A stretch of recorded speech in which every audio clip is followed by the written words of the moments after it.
नमस्कार, मेरा नाम है ईशा भंडारी और आप देख रहे हैं वोकल न्यूज शहरों। अब कुछ समय से लगने लगा है ना कि कोरोना की बीमारी खत्म सी हो गई है, लेकिन नहीं, हम गलत सोच रही हैं। जी हाँ, कोविड-19 के हालातों से संबंधित आंकड़े दैनिक संक्रमणों की संख्या में गिरावट का रुझान जरूर दिख रहा है। हालांकि आईआईटी कानपुर के एक हालिया अध्ययन ने इस बात के संकेत भी दिए हैं कि भारत में कोरोना की चौथी लहर 22 जून के आसपास शुरू हो सकती है। जी हाँ, ये अगस्त के अंत तक चरम पर हो सकती है। सरकार ने गुरुवार को कहा कि वह इस तरह के अध्ययनों का सम्मान करती है, लेकिन इस रिपोर्ट के वैज्ञानिक मूल्य की अभी पुष्टि नहीं हो पाई है। नीति आयोग के सदस्य यानी कि स्वास्थ्य वीके पॉल ने यह भी कहा कि हमारा प्रयास रहा है कि हम महामारी के विज्ञान, उसकी प्रवृत्ति और विषाणु विज्ञान को देखें। सभी अनुमान डेटा और मान्यताओं पर आधारित है।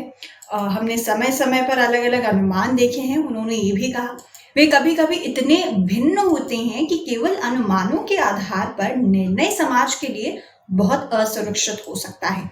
ठीक है, सरकार इन अनुमानों को उचित सम्मान के साथ देखती है क्योंकि ये प्रतिष्ठित लोगों द्वारा किया गया है कार्य है।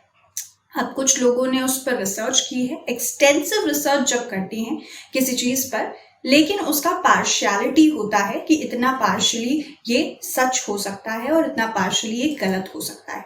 हालांकि virologist doctor T Jacob John का कहना है कि भारत में कोई चौथी लहर नहीं आएगी। अब आप हम सभी जानते हैं कि अलग अलग रिसर्चर्स और उनकी अलग अलग तरीके, उनका अलग अलग रिजल्ट। वायरोलॉजिस्ट जॉन ने यह भी कहा अगर कोरोना का कोई नया वेरिएंट नहीं आता जो अलग तरह से रिएक्ट करे तो भारत में चौथी लहर नहीं आएगी, उनका यह दावा रहा है। उन्होंने आगे कहा कि स्थानिक फेज में दाखिल होने को लेकर उनका अपनी परिभाषा है, यानी स्थिति में देश में अलग अलग परिभाषा अलग अलग लोगों की। तो वो यही कह रहे थे कि सभी राज्यों में एक जैसी स्थिति दिख रही है, इसलिए इससे उन्हें और भरोसा मिला है।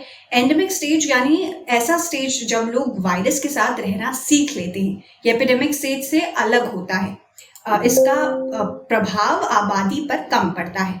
अब देखने वाली बात ये होगी कि आखिर कब तक ये बीमारी का नष्ट हो पाता है, कोविड से हमें छुटकारा मिलता है या फोर्थ वेव फिर आने वाला है। धन्यवाद। आज की खबर में बस इतना ही। यदि आप हमें YouTube पर देख रहे हैं तो लाइक, शेयर और सब्सक्राइब जरूर करें, और यदि Facebook पर देख रहे हैं तो लाइक और फॉलो जरूर करें।